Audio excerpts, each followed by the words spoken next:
Coucou, c'est Marie-Lou, j'ai 12 ans et je suis en 5e et j'ai participé à Lisez et lisez vos mangas, vos BD.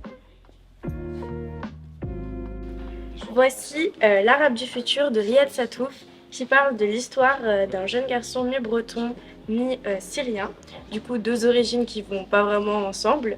Et du coup, on voit des fois où il est en Bretagne et des fois où il est en Syrie.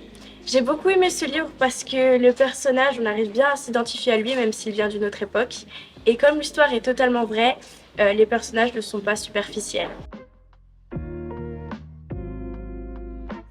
The Silent Voice de Yoshitoki Oima qui parle de deux adolescents, Shoya et Shoko, une jeune fille handicapée.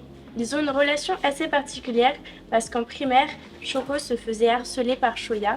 Ils se sont retrouvés des années après au lycée et ils ont appris à devenir amis malgré leurs différences. J'ai beaucoup aimé ce manga parce que c'est assez rare de voir la situation d'handicap dans les mangas et je trouve que les personnages sont touchants et l'histoire est originale.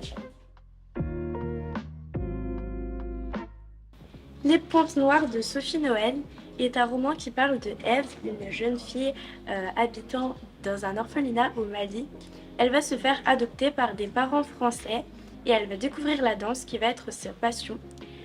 Malgré sa peau noire et ses cheveux crépus, avec d'autres camarades à la peau blanche et aux cheveux blonds, elle va réussir à se faire une place dans la danse classique. Ce qui m'a plu dans ce livre, c'est qu'on peut s'identifier au personnage, que ça parle de passion, de danse classique, mais aussi de racisme dans certains sports.